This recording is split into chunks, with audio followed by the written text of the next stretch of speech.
Hi friends, గోగ్సెట్ Subbarao మీ psychologist.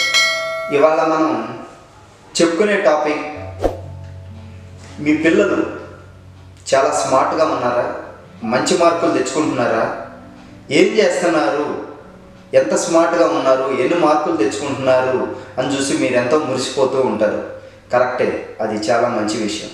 కానీ ఎమోషనల్గా ఎలా ఉంటున్నారు, ఎమోషనల్ని హ్యాండిల్ చేసుకోగలుగుతున్నారా లేదా అనేది కూడా చెక్ చేసుకోవాలి. మనకి ఇంటెలిజెన్స్ ఒక్కటే ముఖ్యం కాదు, ఎమోషనల్ ఇంటెలిజెన్స్ కూడా ముఖ్యం.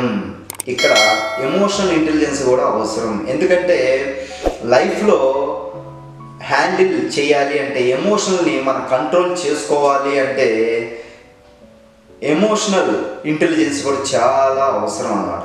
కాబట్టి ఇక్కడ తెలుసుకోవాల్సింది ఏంటంటే, మన పిల్లలు ఎంత స్మార్ట్గా ఉన్నారు, ఎన్ని మార్కులు తెచ్చుకుంటున్నారు, ఎంతమందితో అప్రిషియేషన్ తెచ్చుకుంటున్నారు అనే దానికన్నా కూడా మన లైఫ్లో ఎమోషన్ని ఎలా హ్యాండిల్ చేసుకోగలుగుతున్నారు, వాళ్ళ లైఫ్లో వాళ్ళ ఎమోషన్ ఎలా హ్యాండిల్ చేసుకోగలుగుతున్నారు అనే దాని మీద కూడా వాళ్ళ లైఫ్ డిపెండ్ అయ్యి ఉంటుంది అన్నమాట.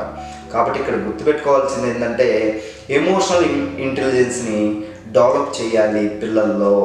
కాబట్టి ఇక్కడ ఎమోషనల్ ఇంటెలిజెన్స్ డెవలప్ చేయాలి అంటే, పిల్లలు ఏదన్నా అరిసినప్పుడు అరవకరా అనకుండా ఎందుకు అరుస్తున్నావు, ఏమైంది అని అడగాలి. కోపం ఎందుకు వచ్చింది, నీ కోపం వచ్చిందా అని అడగాలి. దాన్ని ఎమోషనల్ని మనం యాక్సెప్ట్ చేయాలి, బిహేవియర్ని గైడ్ చేయాలి. ఇలాంటివి చేసినప్పుడే వాళ్ళలో ఎమోషనల్గా వాళ్ళు కనెక్ట్ అవుతూ ఉంటారన్నమాట. కాబట్టి ఇక్కడ ఎమోషనల్ని డెవలప్ చేయటానికి వాళ్ళు ఏ టైంలో ఏం చేస్తున్నారు ఏంటి అని వాళ్ళు ఎప్పుడైతే ఎమోషనల్ ఇంటెలిజెన్స్ పెరిగిద్దో వాళ్ళ ఎమోషన్ని వాళ్ళు గుర్తించగలుగుతారు, వాళ్ళ ఎమోషన్ని ఎక్స్ప్రెస్ చేయగలుగుతారు, ఎదుటి వాళ్ళ ఎమోషన్ని అర్థం చేసుకోగలుగుతారు.